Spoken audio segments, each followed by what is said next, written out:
Right for Me follows another rare waltz for you. Mm-hmm. Is that a baritone guitar I hear somewhere in there? On that one, that's also Nashville strung.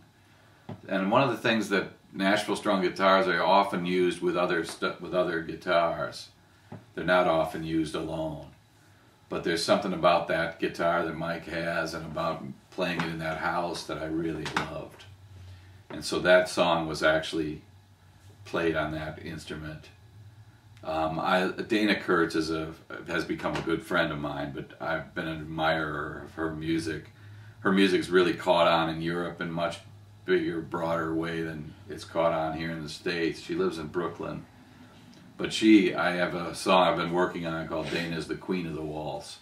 And one of the great things on her records has been these amazing waltzes. And so that was, I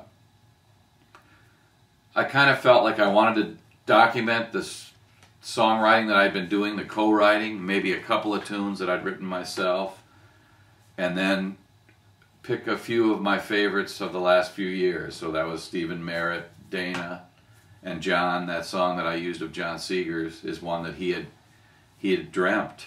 And we can talk about that, I guess, as we get to it. But I kind of wanted to, maybe make a gesture to a couple of songwriters that I really admire these days.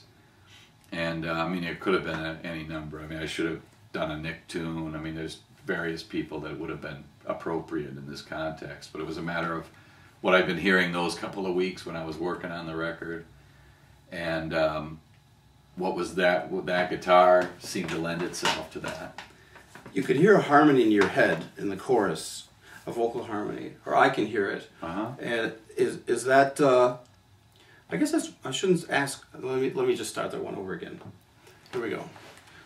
On Right for Me, I can hear a vocal harmony in my head when it comes to the chorus, which I think is just a wonderful thing that a solo recording can do. Is it can suggest other parts, and your guitar playing can suggest a horn section. What did you hear when you listened to the playbacks of this album? I liked. Part of the things that I've loved Nick Lowe's records the last 10 years. I've always loved his records, but I really love the idea that they've had, which comes out of this idea of like cutting this stuff so that not too much gets done. One of the things his insight was listening to soul and to jazz records was that just enough was played, and that overdubbing has encouraged maybe an overfilled palette or something in the way of the singer.